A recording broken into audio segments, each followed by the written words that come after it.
Dear students, welcome to Shyam IAS. Shyam IAS में आप सभी का बहुत बहुत स्वागत है गाइस। मैं श्याम आपका हार्दिक अभिनंदन करता हूँ। और जो लोग नए हैं वो जरा सब्सक्राइब भी कर लीजिएगा, क्योंकि अब उस मुद्दे पर हम लोग डिस्कस करने चल रहे हैं जो इस समय करंट अफेयर्स में सबसे बड़ा मुद्दा बना हुआ है। देश एक आंदोलन में चल रहा है, आंदोलन की गतिविधि में चल रहा है, और भी कृषि क्षेत्र को लेकर के। तो देखिए, भारतीय अर्थव्यवस्था मूलतः दो प्रकार की है, दो प्रकार से वर्क करती है। एक असंगठित और दूसरा संगठित इकोनॉमी, अनऑर्गेनाइज और ऑर्गेनाइज। तो लगातार असंगठित अर्थव्यवस्था पे वार पे अटैक हो रहा है। तो आइए इस असंगठित अर्थव्यवस्था को समझा जाए कि क्यों भारत में मंदी का प्रभाव नहीं पड़ता है। अभी तक हम लोगों ने मंदी दुनिया में देखा है, लेकिन भारत में मंदी का उसका बहुत विशेष प्रभाव पड़ा है, ये हम लोग नहीं जानते। तो ये बेहद संवेदनशील टॉपिक है, बेहद इम्पोर्टेंट टॉपिक है। प्रकृति का पक्ष है, जीवन का वह पक्ष है जो प्राकृतिक रूप से जुड़ा हुआ है। और इस प्राकृतिक पहलू को अगर हम लोग नहीं समझते हैं, जीवन की संवेदनशील पहलू को अगर हम लोग नहीं समझते हैं, तो कल ये क्षेत्र जो बिगड़ जाएगा ना, तो फिर हमें इस देश की 1.25 करोड़ जो आबादी है, 1.25 करोड़ आप 6 साल से रखते हुए सुन रहे हैं, इस आबादी को संभाल पाना बहुत ही कठिन है। जिस क्षेत्र में अर्थव्यवस्था के जिस उत्पादन क्षेत्र में अभी भी आपके 50% देश के लोग निर्भर हों, वह देश, वह अर्थव्यवस्था का कितना बड़ा पहलू है। इस जो भारतीय अर्थव्यवस्था है उसका स्ट्रक्चर बहुत ही अलग ढंग का है। हमें अपने देश का आर्थिक विकास अपने आर्थिक मॉडल के आधार पर करना होगा, क्योंकि हमारी परिस्थितियां अलग हैं। हर सिद्धांत हर एक विशेष परिस्थिति का है। यही कारण है कि सभी सिद्धांत दुनिया में हर अर्थव्यवस्था में लागू नहीं होते हैं। तो इस भारतीय कृषि के टॉपिक पे कल हम लोग डिस्कस कर ही रहे थे, तब तक ब्रेक डाउन लग गया, और आज देखते हैं कि क्या स्थिति बनती है। तो गाइस, आइए हम आपको बताते हैं कि भारतीय कृषि के इस टॉपिक में हम लोग क्या क्या डिस्कस करेंगे और क्या क्या समझने का प्रयास करेंगे। तो सबसे पहले हम लोग जानेंगे कि भारतीय कृषि का ढांचा किस प्रकार का है, इसका स्ट्रक्चर कैसा है, कैसा इसका स्वरूप है, क्या इसकी विशेषताएं हैं, है ना, इसके विभिन्न पहलू क्या क्या हैं। तो इस ढांचा में हम लोग सबसे पहले भारतीय कृषि की विशेषता को समझेंगे, है ना। भारतीय कृषि की विशेषता समझने के बाद हम लोग इसमें भारतीय कृषि का जो स्वरूप है या फिर वही ढांचा ही विशेषता सब एक ही में आ जाएगा।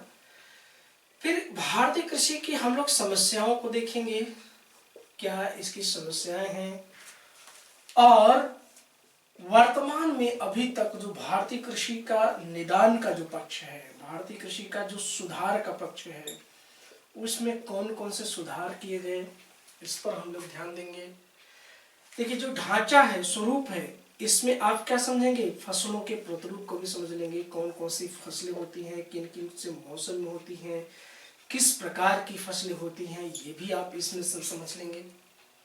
फिर भारतीय कृषि में किस प्रकार के सुधार की आवश्यकता है और अभी तक कितने सुधार हुए हैं, और फिर नए कृषि जो बिल है, अधिनियम है, उस अधिनियम के संदर्भ में भी हम देखेंगे कि भारतीय कृषि में किस प्रकार के सुधार करने का प्रयास किया गया है और क्या उसमें कमियां हैं, उस पर भी हम लोग विचार करेंगे। तो ये एक बड़ा टॉपिक है जिसको एक दिन में समझ पाना बहुत ही आसान नहीं होगा। ऐसा नहीं है कि कोई भी कार्य असंभव है। तो कल हम आपको ये बता रहे थे कि भारतीय कृषि का जो स्वरूप है, ढांचा है, भारतीय कृषि किस तरह के ढांचागत क्षेत्र में, किस तरह की भौगोलिक परिस्थितियों में होती है। आपने भारतीय मानसून के बारे में जानने का प्रयास किया था। तो जब भारतीय मानसून को ये देख रहे थे कि भारत का मानसून किस तरीके से भारत में प्रवेश करता है, और आपको बता दूं कल कि भारत का ये जो मानसून काल है, मानसून का जो औसत वर्षा का जो उत्तर भारत के संदर्भ में अगर हम लोग बात करें, तो उत्तर भारत के संदर्भ में, पूरे भारत के संदर्भ में देखिए, जून से लेकर के जो सितंबर माह तक का जो महीना है, इस महीने तक पूरे मानसून का जो काल है, इसी महीने में मानसूनी वर्षा आपके भारत में होती है। अब क्या इतने ही महीने वर्ष में होते हैं? नहीं ना। जब इतने महीने वर्ष में नहीं होते तो वर्ष में आप जानते हैं कि 12 माह होता है। और यह कितने महीने का काल हुआ? जून हुआ, जुलाई 2, अगस्त 3, सितंबर 4। तो क्या बताओ आप, 4 महीने की बारिश से इस 12 माह की जल की, क्योंकि कृषि का एक महत्वपूर्ण कारक हमने आपसे बताया था कि जल एक महत्वपूर्ण कारक है जो सिंचाई के लिए हमें उपयोगी बनाता है ना। सिंचाई का यही एक तो स्रोत है, क्योंकि जल के बिना क्या है कि सिंचाई। और इस कारक की उपलब्धता सही मायने में कितने दिन की है? 4 माह की। और हमको चाहिए 12 माह से, क्योंकि हमारे यहाँ ऐसे कृषि क्षेत्र है, ऐसा जलवायु प्रदेश भी है कि 12 माह से कृषि का इंफ्रास्ट्रक्चर बिल्ड होता है। इस मौसम के आधार पर, 12 मासी मौसम के आधार पर हम लोग 3 प्रकार की फसलों की खेती करते हैं, ये भी आप जानते हैं। जिसमें आप देखते हैं कि खरीफ फसलों की खेती हम लोग करते हैं मौसमी आधार पर। हम लोग कुछ रबी की फसलों का जिक्र करते हैं रबी मौसम के आधार पर। और फिर हम लोग जिक्र करते हैं किसका? फिर हम लोग जिक्र करते हैं जायद फसलों का, जो इसी बेसिस पर है। इस 12 माह के डिवीजन के बेसिस पर है। और कोई भी खेती ऐसी नहीं कि जो बिना जल की हो, क्योंकि जल के बिना जीवन संभव नहीं है। चाहे वो वनस्पतियों का जीवन हो, चाहे हमारा आपका जीवन हो। तो अगर जब इनका जीवन संभव नहीं, जैसे आप देखिए खरीफ की फसलों में जितनी भी फसलें हैं, इनको सिंचाई की बहुत ज्यादा आवश्यकता पड़ती है। जैसे कि धान की खेती है ना, जैसे कि जूट की खेती है, हाँ, मक्के की खेती, जो कि कम सिंचाई वाले क्षेत्र में होती है। लेकिन धान और जूट एक ऐसी फसल है खरीफ फसलों में जिनकी खेती करने के लिए, जिनकी कृषि के लिए बहुत ज्यादा जल की आवश्यकता पड़ती है और एक गर्म वातावरण की आवश्यकता पड़ती है। यही कारण है कि ये फसल आप देखेंगे उपोष्णकटिबंधीय क्षेत्रों में, क्योंकि इस कृषि के लिए, इस फसल के लिए कम से कम 25 से 30 डिग्री टेम्परेचर की आवश्यकता पड़ती है और कम से कम 100 सेंटीमीटर वर्षा वाला क्षेत्र होना चाहिए। अगर 100 सेंटीमीटर वर्षा वाला क्षेत्र है तब तो आपको यहाँ पर धान की लहलहाती फसलें दिखेंगी, या फिर इससे ज्यादा भी वर्षा वाला क्षेत्र है तो वहां पर भी धान की खेती हो जाएगी। आप देखेंगे कि जूट दुनिया के विभिन्न क्षेत्रों में होता है। भारत और बांग्लादेश जूट के सबसे बड़े उत्पादक देश हैं और इन दोनों देशों में उन्हीं क्षेत्रों में होता है जहां पर जल की उपलब्धता ज्यादा है, यानी वर्षा लगभग 200 सेंटीमीटर तक है। तो ये ऐसी फसलें हैं जो जल की आवश्यकता जिन्हें ज्यादा होती है। लेकिन क्या भारत में हर जगह जो मानसून का वितरण है क्या वो बराबर है? क्या नहीं ना। अब देखिए मौसमी आधार पे हम लोग कुछ रबी की फसलों की बात करते हैं, जैसे कि गेहूं है आपकी प्रमुख रबी फसल। अब इसमें अन्य सी फसलें जैसे अरहर भी आपका इसमें आ जाता है।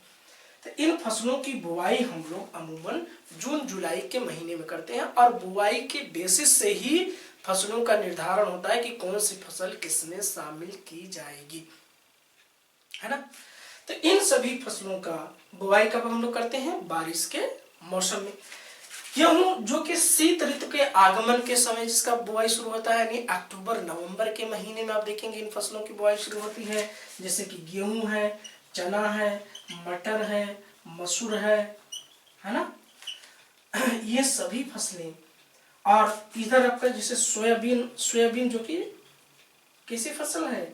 ये खरीफ फसल है क्योंकि बारिश के मौसम में इसकी बुआई होती है। दलहन फसलों में अधिकांश फसलें, तिलहन फसलों में जैसे कि सरसों आपका है, तिलहन फसलों में जैसे आपका नारियल है, नारियल भी एक तिलहन है, मूंगफली है।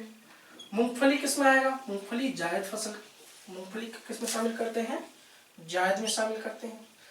अब ये मूंगफली जो कि तिलहन के रूप में ज्यादा इस्तेमाल हम लोग करते हैं, सोयाबीन का तेल के रूप में ज्यादा इस्तेमाल किया जाता है, नारियल का भारत में तेल के रूप में ज्यादा इस्तेमाल किया जाता है। ये नारियल भारत के उन क्षेत्रों में हो सकता है जहां पर उष्ण जलवायु हो, साथ ही साथ अत्यधिक वर्षा वाला जलवायु प्रदेश भी होना चाहिए। अब देखिए गाइस, सरसों ये ये सभी फसलें कैसी हैं? रबी की फसलें। जायद की फसलें में जितनी सब्जी है आपकी, अधिकतर सब्जियां कैसी हैं? ये सभी सब्जियां आपकी जायद फसलें में शामिल हैं। इसके बाद आपका जैसे खीरा है, ककड़ी है ना, ये सभी जायद में। उड़द और मूंग की जो फसलें हैं, उड़द और मूंग, ये मूलतः जायद फसलें हैं, इनको जायद में हम लोग शामिल करते हैं।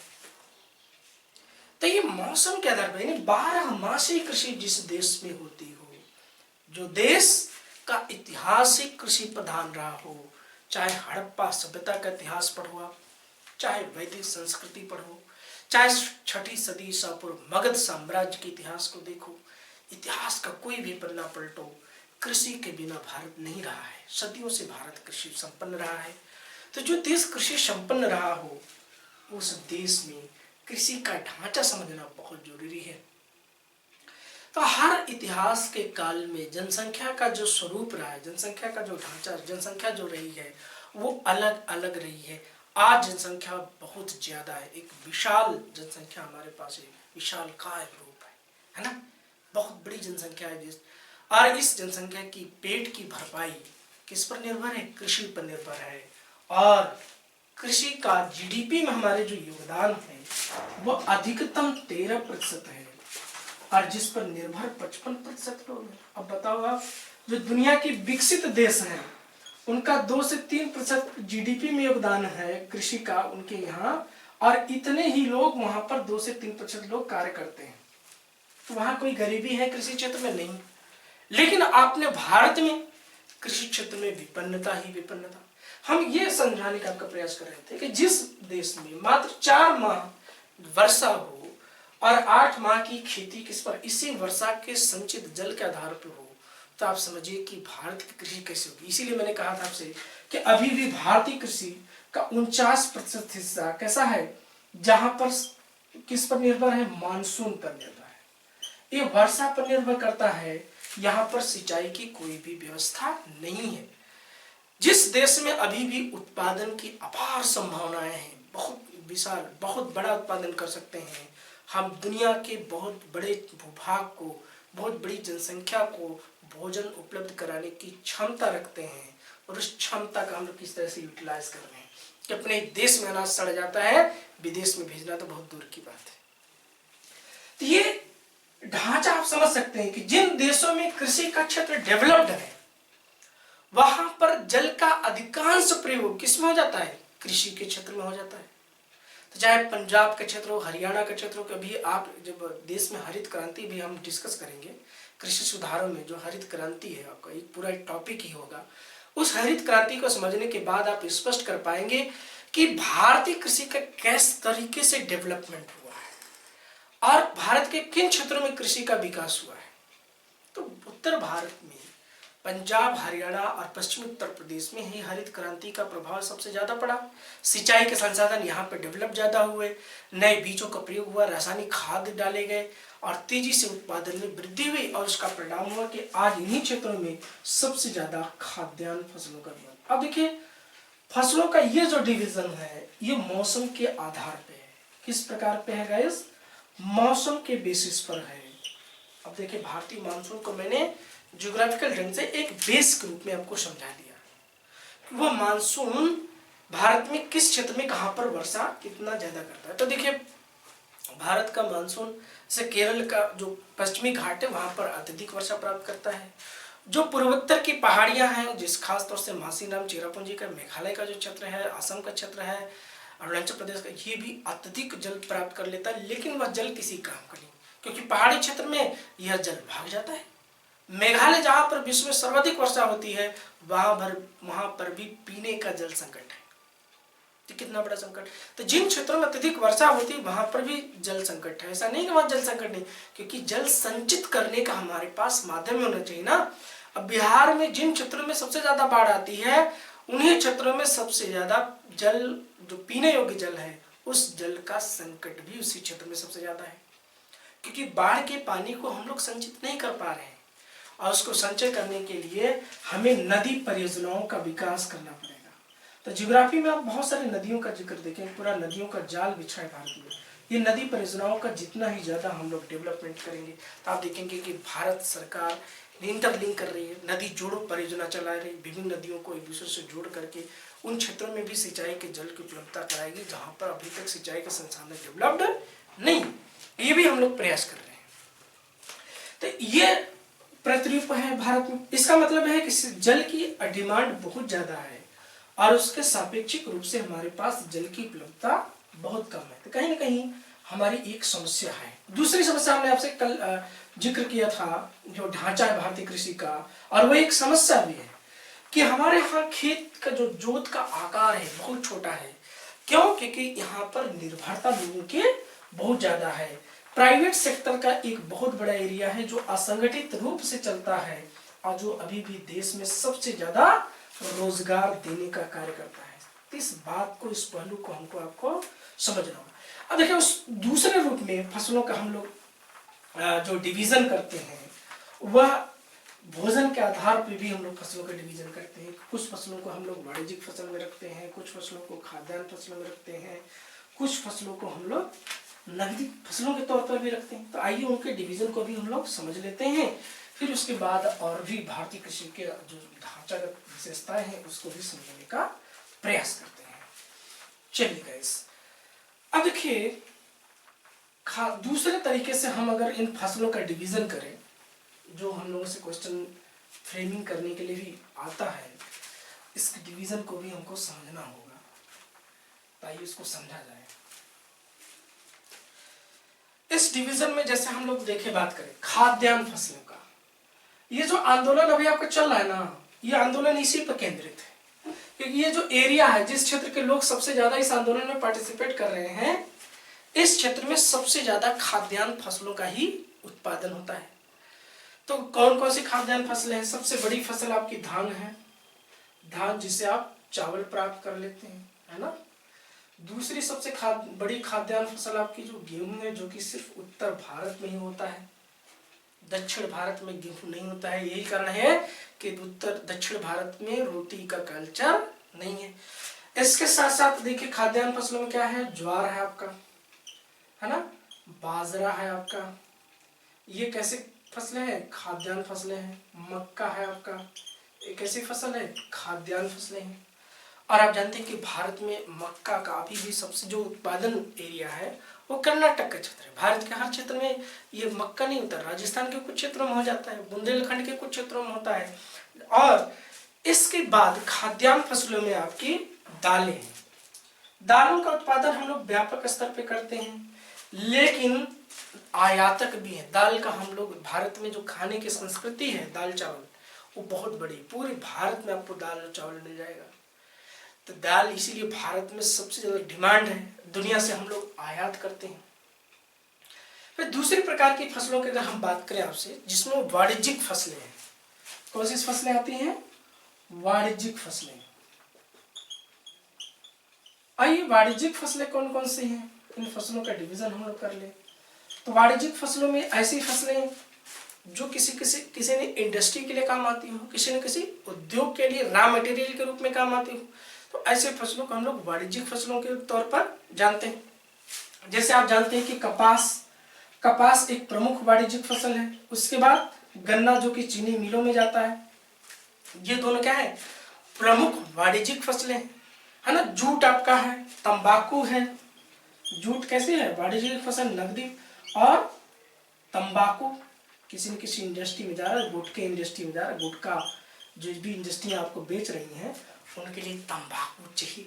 अरे ही तंबाकू जानलेवा है कैंसर के लिए, है कि नहीं। मुंह फूल जाता है। और तिलहन आज हम लोग भले ही अपने निजी जीवन में यूज कर लेते हैं, लेकिन तिलहन भी एक बहुत बड़ी इंडस्ट्री डेवलप हो गई है। मूंगफली से लेकर के सरसों, आपका नारियल, जितने तिलहन, सोयाबीन, जितनी तिलहन फसलें हैं, सब वाणिज्यिक फसलें हमें गिनती इनकी की जाती है। क्यों? क्योंकि ये सभी किसी न किसी इंडस्ट्री में जाती है रॉ मटेरियल के तौर पर। उसके बाद जो फसलों का हम लोग डिवीजन करते हैं, जिनमें रोपड़ फसलों का करते हैं। कैसी फसलें? रोपड़ फसलें। ये रोपड़ फसलें कैसे होती हैं? रोपड़ फसलें, रोपड़ फसलों में जैसे जिनकी चाय है, आपका कॉफी है, जो एक बार बुआई कर लीजिए, एक बार इसकी फसल तैयार कर लीजिए, फिर इसके बाद कुछ दिन तक काटते रहिए। फिर उसके बाद जैसे नारियल है आपका, रबड़ है, नारियल है आपका, रबड़ है, ये सब के पौधे या तो वृक्ष तैयार कर लेते हैं हम लोग, और इनसे फल 2 साल 4 साल 5 साल 8 साल 10 साल तक निकलता रहता है। और इन्हीं बागवानी प्रकार की फसलें हैं। कुछ फसलें कैसी हैं जिन्हें हम लोग बागवानी फसलों में शामिल करते हैं। बागवानी में तो जितने फल हैं इन सब का उत्पादन किस पर निर्भर करता है, बागवानी प्रकार के फसलों में, है ना। तो जिसमें आपका जितना फल है, चाहे वो सेब की खेती हो वो भी किस में आएगा, बागवानी में, चाहे अमरूद की खेती हो वो भी किस में आएगा, बागवानी में। ठीक, उसके बाद सब्जी और पुष्प, इसमें हम सब लोग सब्जी को शामिल कर लेते हैं और जो कि पुष्प है फूलों को शामिल कर लेते हैं। ये सभी फसलें किसमें आएंगी, बागवानी में। तो फसलों का इस आधार पर भी हम लोग डिवीजन कर लेते हैं कि किस फसल का किस प्रकार हम लोग यूज करते हैं, उपयोग करते हैं। तो इसका आधार क्या है, उपयोग के आधार पर फसलों का डिवीजन, विभाजन, इस बेसिस पर हम लोग फसलों का डिवीजन कर लेते हैं। तो ये एक डिवीजन है। अब इसमें हमने क्या किया, वाणिज्यिक फसल में अभी आपने सरकार को देखा कि सरकार ने गन्ने मिलों को चीनी का आयात करने के लिए अनुमति दे दी। कहा आप चीनी आयात करो और इसमें 3,500 करोड़ की सब्सिडी हम दे रहे हैं। सरकार ने सब्सिडी दे दी। अब देखो जो आंदोलन आपका चल रहा है वो आंदोलन किस फसलों का खासतौर से है, खाद्यान्न फसलों को लेकर के। क्यों, क्योंकि भारत में जिन फसलों को, जिन 23 फसलों पर MSP दिया जाता है उन फसलों में ये खाद्यान्न फसलें ही शामिल हैं। क्यों, क्योंकि फूड सिक्योरिटी आ गया 2013 में। हमें क्या चाहिए, फूड सिक्योरिटी चाहिए, खाद्य सुरक्षा चाहिए कि भी हमारे देश में खाद्य सुरक्षा नहीं। क्यों, क्योंकि अभी भी देश भूखमरी का शिकार है। भूखमरी में अभी भी हम लोग शतक मार रहे हैं। बताओ, दुनिया का दूसरा सबसे बड़ा खाद्यान्न उत्पादन करने वाला देश भूखमरी में शतक लगा रहा है। क्यों, क्योंकि कृषि में उत्पादन की समस्या नहीं है। ठीक, ये आपने एक ढांचा ये समझा और मौसमी आधार पर भारतीय कृषि को समझा, वर्षा का वितरण आपने समझ लिया। आप देखो भारतीय कृषि के दूसरे, जोत का आकार छोटा है ये भी आपने समझ लिया, क्यों छोटा है। अभी भूमि सुधार आंदोलन जब हम बताएंगे तो उसमें आप देखिएगा किस तरीके से भारत का भूमि सुधार हुआ है। आप इतिहास में पढ़े हैं, महालवाड़ी, रैयतवाड़ी, ये सारी अस्थायी बंदोबस्त, ये सब व्यवस्थाएं आप अंग्रेजों की पढ़े हुए हैं। अंग्रेजों की इस व्यवस्था के परिणाम स्वरूप भारत का जो कृषिगत ढांचा है किस तरीके से डेवलप हुआ, फिर इसमें भारत आज़ादी के बाद किस तरह से सुधार किए गए और क्या भारतीय कृषि की आवश्यकता है, इसको भी हम लोग समझने का प्रयास करेंगे। अब ये भारतीय कृषि की बहुत बड़ी समस्या है कि यहाँ पर रोजगार बारहमासी नहीं है। हर क्षेत्र में एक समान रूप से फसल का उत्पादन नहीं है। अब आप झारखंड चले जाइएगा तो खाद्यान्न का वहां बहुत बड़ा उत्पादन नहीं होगा। अगर आप राजस्थान चले जाइएगा तो यहाँ पर भी खाद्यान्न का बहुत अच्छा उत्पादन नहीं है। आपका झारखंड का एरिया है, ठीक, छत्तीसगढ़ का कुछ भाग है, हालांकि छत्तीसगढ़ के कुछ क्षेत्रों में अच्छा उत्पादन होता है लेकिन पूरे छत्तीसगढ़ में नहीं। मध्य प्रदेश का कुछ क्षेत्र है, उत्तर प्रदेश का कुछ क्षेत्र है, दक्षिणी भाग आपका है, बिहार का कुछ क्षेत्र है ना, उड़ीसा का कुछ क्षेत्र है और साथ ही साथ कर्नाटक का भी क्षेत्र इसमें शामिल है, जहां पर अभी भी खाद्यान्न फसलों का बहुत बड़ा अभाव है। हमारे कृषि के में उत्पादन की समस्या नहीं है, ध्यान दीजिएगा, उत्पादन की कोई समस्या नहीं है। भारत में इतना अनाज उत्पादन हो जाता है कि हम लोग बराबर उसका क्या नहीं कर पाते, वितरण नहीं कर पाते। डिस्ट्रीब्यूशन सबसे बड़ी समस्या है और यही वितरण क्या करता है, हमारे यहाँ खाद्यान्न संकट उत्पन्न करता है और यह खाद्यान्न संकट हम लोगों को भूखमरी के रैंकिंग में क्या कर देता, फिसला देता है। फूड सिक्योरिटी आई, लेकिन पूरे भारत में हमने क्या कर दिया, एक ही नियम लागू किया। एक नियम पूरे भारत में नहीं लागू होना चाहिए। जहां पर खाद्यान्न का भाव, जहां पर उत्पादन होता ही नहीं, वहां पर भी प्रति व्यक्ति 5 किलो दे रहे हो, और जहां पर उत्पादन भंडार है पूरा, वहां भी प्रति व्यक्ति 5 किलो दे रहे हो, तो कैसे पेट भरपाई होगा भाई। तो इन क्षेत्रों में जहां की 10 से 12 किलो प्रति व्यक्ति आवश्यकता है, आप 5 किलो दे रहे हो। जहां पे कृषक मजदूर अपने मजदूरी से भी कुछ फसल अनाज प्राप्त कर लेता है, वहां पे 5 किलो अनाज मिलने पर वो अपने पेट की भरपाई कर ले जाता है। बहुत बड़े संकट में आप देखेंगे उत्तर प्रदेश के जिन क्षेत्रों में जो कृषि के समृद्ध क्षेत्र हैं, चाहे वो कृषक मजदूर हो, चाहे किसी भी प्रकार का मजदूर हो, अगर वो ये सिक्योरिटी अगर उसको मिली हुई है ना, इस सिक्योरिटी का बहुत अच्छा लाभ उठा लेता है। कैसे? वह आसानी से अपने परिश्रम से कृषि की मजदूरी करके अनाज प्राप्त कर लेता है उसको सस्ता। लेकिन जिन क्षेत्रों में कृषि होती ही नहीं, वहां कैसे वो अनाज प्राप्त करेगा, नहीं प्राप्त कर पाता है ना। तो वहां की जहां जिस व्यक्ति को अनाज मिल ही नहीं रहा है, और मिलेगा भी तो महंगा मिलेगा ना जी, और उसके लिए भी आपने क्या कर दिया, 5 किलो का मानक, जिसको 10 से 12 किलो का मानक चाहिए था। तो भूखमरी नहीं बढ़ेगी भारत में, तो क्या होगा। तो एक तो ये ढांचा आपने दूसरा वितरण का समझा। अब देखिए कृषि की बहुत बड़ी समस्या है कि हमारे कृषकों को, जो हमारा कृषक वर्ग है, वह कृषक ऋणग्रस्तता का शिकार है। किसके शिकार है? ऋणग्रस्तता का शिकार है। क्यों शिकार है, जिसको भी हम लोग समझेंगे। क्योंकि आज तक भारतीय कृषि कोई भी सरकार हो, चाहे आज हम किसी भी सरकार की आलोचना नहीं कर रहे हैं, हम लोग निष्पक्ष ढंग से मूल्यांकन करिए, किसी सरकार ने अभी तक कृषकों को न्याय के तौर पे अगर हम लोग देखें तो कृषकों का न्याय है कि उनके उत्पाद का उचित मूल्य देना, ये संभव नहीं पाता। क्यों? कृषक ऋणग्रस्त है। कैसा है? ऋणग्रस्त है। और वो किस प्रकार के ऋणग्रस्तता का शिकार है? वह किसी न किसी साहूकार से ऋणी है, किसी न किसी वो सेठ से ऋणी है, किसी न किसी महाजन से वह ऋणी है। यानी जो असंगठित क्षेत्र से ऋण उसको प्राप्त होता है। ये सभी ऋण कैसे होते हैं? उच्च ब्याज दर।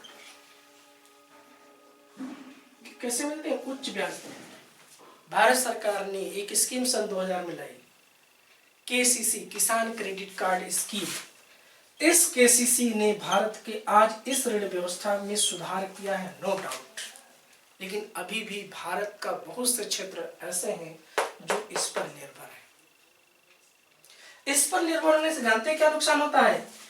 कृषक को अपने उत्पाद को, जब उसका उत्पाद तैयार होता है तो सस्ते दाम पर बेचने के लिए मजबूर होता है। क्यों? क्योंकि वो पहले से ही ऋण पैसा ले चुका होता है साहूकार से। अब पहले से ही साहूकार से, महाजन से जब पैसा ले रखा है, तब उसको देना पड़ेगा। वो जो दाम उत्पाद का आपका डिसाइड करेगा, उस उत्पाद पर कृषक को बेचना पड़ता है। तो उचित मूल्य कृषकों को नहीं मिल पाते, जो भारतीय कृषि की बहुत बड़ी समस्या है। उचित मूल्य नहीं मिलेगा तो कृषक का लाभ नहीं होगा। लाभ के बजाय क्या हो जाएगी? हानि। हानि होने से क्या होगा? बचत प्रभावित होगी। बचत के साथ साथ क्या होगा? उपभोग प्रभावित होगा।